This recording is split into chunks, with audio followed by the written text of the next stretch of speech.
الحمد لله وحده والصلاة والسلام على من لا نبي بعده أما بعد فأعوذ بالله من الشيطان الرجيم بسم الله الرحمن الرحيم يا أيها الذين آمنوا كتب عليكم الصيام كما كتب على الذين من قبلكم لعلكم تتقون صدق الله العظيم۔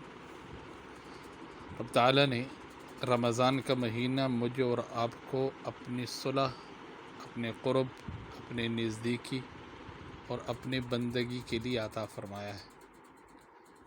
پورے سال کے 11 مہینے ایک طرف اور رمضان کا یہ مبارک مہینہ ایک طرف، اس ماہ میں رب تعالیٰ نے اپنے بندے کے لیے اپنے قرب، اپنے نزدیکی اور اپنے صلح کے بہت سارے مواقع عطا فرمائے۔ روزہ اللہ کے صلح کا ذریعہ، اللہ کے قرب، اللہ کے نزدیکی اور پرہیزگاری اور تقوی کا ذریعہ، قرآن اللہ کے ساتھ صلح کا ذریعہ، سجدہ اللہ کے ساتھ صلح کا ذریعہ، تراویح اللہ کے ساتھ صلح کا ذریعہ۔ لیکن دن گزرتے جا رہے ہیں، میں اور آپ اللہ سے صلح نہ کر سکے۔ دن گزر گئے، میں اور آپ اپنے رب کا قرب اور نزدیکی حاصل نہ کر سکے۔ دن گزرتے جا رہے ہیں، میں اور آپ وہ تقوی اور وہ پرہیزگاری والی زندگی حاصل نہ کر سکے جو روزے کے فرضیت کا اصل مقصد اور بنیادی مقصد تھا۔ حقیقت یہ ہے کہ ہم لوگ اللہ سے صلح کرنے کے جو ثمرات ہے اور اللہ کے ساتھ جو صلح کر لیتے ہیں اس پر جو ملنے والا انعام ہوتا ہے اس سے ہم محروم ہیں، اور اس سے ہمیں معلوم نہیں ہے کہ وہ کیا انعام دیتے ہیں، کیا اللہ کی طرف سے اللہ کے ساتھ صلح کرنے والے کو انعام ملتا ہے۔ ہماری تاریخ میں ایک بہت بڑا نام گزرا ہے، عبداللہ بن زید رحمہ اللہ تعالیٰ کا۔ آپ نے ساری زندگی نکاح نہیں کیا، جوانی گزر گئی، بڑھاپا آیا۔ ایک دن بیٹھے حدیث مبارک پڑھ رہے تھے تو اس میں نبی کریم صلی اللہ علیہ وسلم نے فرمایا، جنت میں کوئی اکیلا نہیں ہوگا جو نکاح کی عمر میں نہیں پہنچا، یا پہنچا بھی تو کسی وجہ سے نکاح نہیں ہوا، مسلمان ہی مرا، اللہ مسلمان مرد اور عورتوں کا جنت میں آپس میں نکاح کر دے گا۔ جب یہ حدیث پاک پڑھی تو دل میں خیال آیا کہ یہاں تو نکاح نہیں کیا، جنت میں ہونا ہی ہے تو جنت میں میری بیوی کون ہوگی؟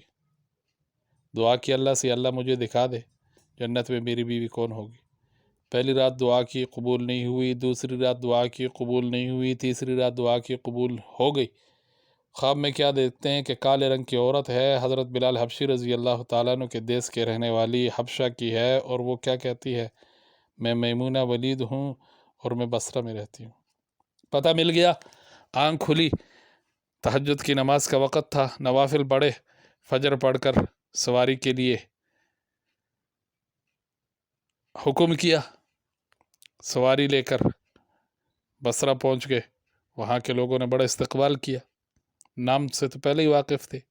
پوچھا حضرت بغیر بتائے کیسے آنا ہوا؟ ہم نے پوچھا یا باقی باتیں اپنی جگہ پر، مجھے یہ بتاؤ کہ میمونہ ولید یہاں رہتی ہیں، کون ہے وہ؟ لوگوں نے حیران ہو کر پوچھا حضرت آپ اتنے دور سے چل کر میمونہ ولید سے ملنے آئے؟ کیوں؟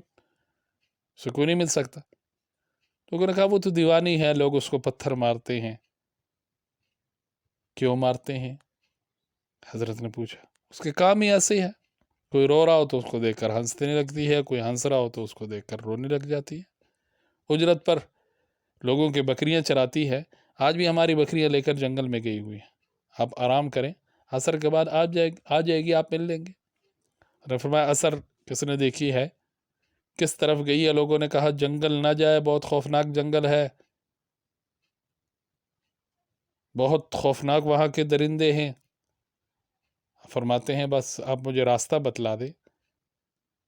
راستہ پوچھ کر جنگل پہنچے، واقعی خوفناک جنگل تھا، جنگلی جانوروں کی بھرمار تھی، قدم قدم پر کوئی نہ کوئی چیز کھڑی ہے۔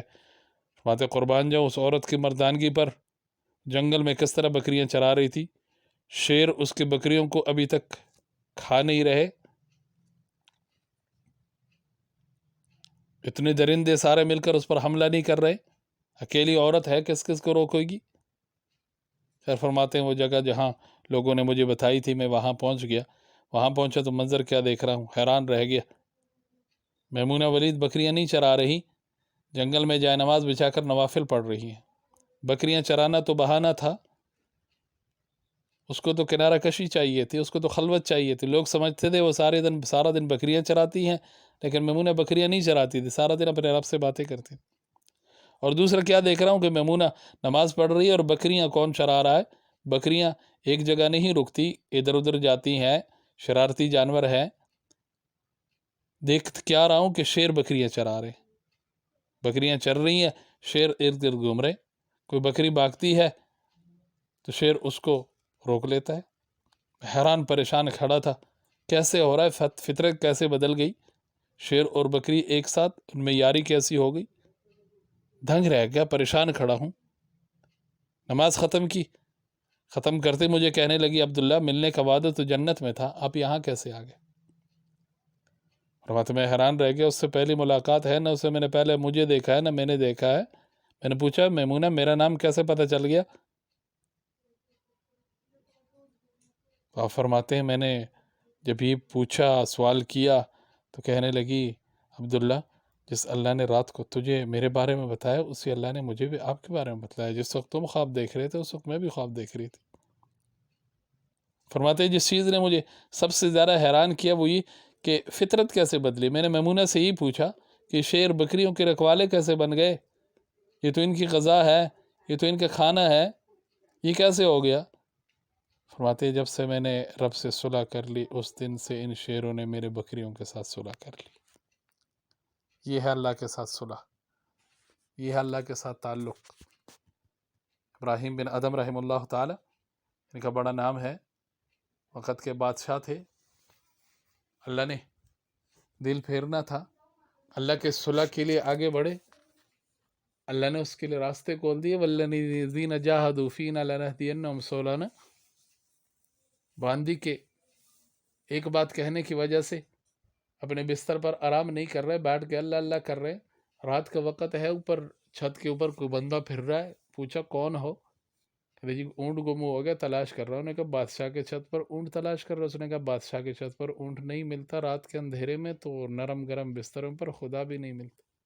نکلے، ایسے گئے اور ایسے اپنے اللہ کے ساتھ صلح کی، ایسے اللہ کے ساتھ صلح کی کہ پھر ایک دفعہ جبل ابی قبیس پہ کھڑے ہیں، لوگوں کو مثال دے رہے ہیں کہ اللہ کے بندے کچھ ایسے بھی ہوتے ہیں جو اللہ کے ساتھ ایسی صلح کر لیتے ہیں، جب وہ پہاڑ کو کہتے ہیں چل تو پہاڑ چلنا شروع کر دیتا ہے۔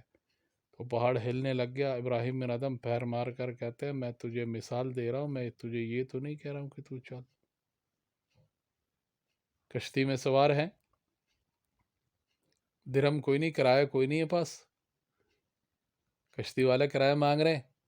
آسمان کی طرف دیکھا، جب کشتی سے اترے آسمان کی طرف دیکھا، نیچے زمین کی طرف دیکھا، ہر چیز درہم ہے۔ کشتی والے کو کہتا ہے اپنا تیرے جتنے بنتے ہیں وہ ساتھ اٹھا لے۔ ایک اور اللہ والے کا، کشتی میں جا رہے ہیں، کسی کا ہیرا گم ہو گیا، کوئی چیز گم ہو گئی، اسی کے اوپر سارے شک کرنے لگ گئے۔ اس نے کہا میں نے نہیں اٹھایا، نہیں اٹھایا، نہیں اٹھایا۔ بہت ہی زیادہ تنگ کیا، آسمان کی طرف دیکھا، نیچے سمندر کی طرف دیکھ کر دریا کی طرف دیکھا، مچھلیاں ہیں، ہر مچھلی اپنے منہ میں ایک ہیرا اٹھا کے کھڑے ہیں کشتی کے گرد، کہتے جی جسم یہ لینے لے لو۔ اللہ جب اپنے بندے کو اپنا بنا لیتے ہیں، اور جب بندہ اللہ کے ساتھ صلح کر لیتا ہے تو من کان للہ کان اللہ لہ، پھر بندہ زبان سے بول لیتا ہے اللہ پورا کر دیتے ہیں، پھر بندہ سوچتا ہے پھر اللہ پورا کر دیتے ہیں، پھر بندہ اللہ سے مانگتا ہے اللہ پورا کر دیتے ہیں۔ تو یہ جو مہینہ ہے، یہ مہینہ رب تعالیٰ نے مجھے اور آپ کو اپنے ساتھ صلح کے لیے عطا فرمایا۔ میری اور آپ کی بھی کوشش ہو کہ ہم اپنے رب سے صلح کر لیں۔ مہینہ ختم ہونے کو ہے، مہینہ ختم ہونے سے پہلے پہلے میرے اور آپ کے اپنے رب کے ساتھ صلح ہو جائے۔ اللہ میرے اور آپ کے ساتھ بھی ایسے ہی معاملہ کریں گے جیسے اپنے نیک بندوں کے ساتھ اللہ معاملہ کرتے ہیں۔ وآخر دعوانا الحمدللہ۔